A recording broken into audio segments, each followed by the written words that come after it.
बिस्मिल्लाहिर्रहमानिर्रहीम। अस्सलाम वालेकुम नाज़रीन, फैसलाबाद के सरीना होटल में ISM ग्रुप ऑफ कॉलेजेस की जानिब से एक शानदार तकरीब का इनेकाद किया गया। इस तकरीब में प्रिंसिपल, वाइस प्रिंसिपल, स्टाफ और तलबा की बड़ी तादाद ने शिरकत की। फैसलाबाद से हमारे नुमाइंदा खसूसी गुलाम दस्तगीर हैदर के मुताबिक इस पुरवकार तकरीब में तहरीक इंसाफ के MNA मियाँ फ़ारूक हबीब और सदर चैम्बर ऑफ कॉमर्स फैसलाबाद ने भी शिरकत की और अपनी अपनी राय का इजहार किया। इस तकरीब में कॉलेज के स्टूडेंट्स ने परफॉर्मेंस भी पेश की और गुलकारों के मधुर गीतों ने भी तकरीब को चार चांद लगा दिए। कॉलेज के प्रिंसिपल ने BBC 11 हेडलाइन न्यूज़ के नुमाइंदा खसूसी गुलाम दस्तगीर हैदर को बेहतरीन कवरेज पर अवार्ड से भी नवाजा।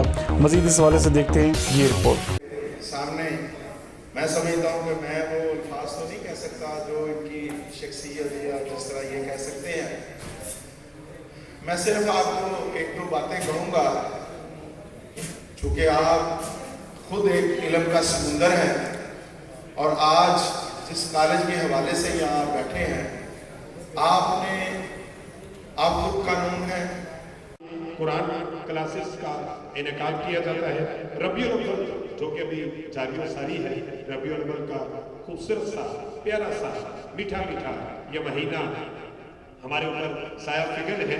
तो रबीउल अव्वल में सीरतुल नबी सल्लल्लाहु अलैहि वसल्लम कॉन्फ्रेंस का एहतमाम करना, मुहर्रमुल हराम, मिराजुल नबी सल्लल्लाहु अलैहि वसल्लम और शब कदर के हवाले से इन मौक़ों पर बच्चों के लिए इस्लामी और मालूमाती सेमिनार का एहतमाम करना में वो तिफल क्या गिरे जो घुटनों के बल चले।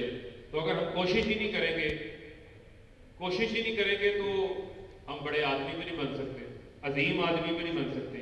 तो हमेशा ये ध्यान में रखें कि जो सक्सेस है, जो कामयाबी है, उस कामयाबी को आपके हाथ में कामयाबी मिल जाती है, लेकिन कामयाबी के लिए भी मेहनत करना पड़ती है।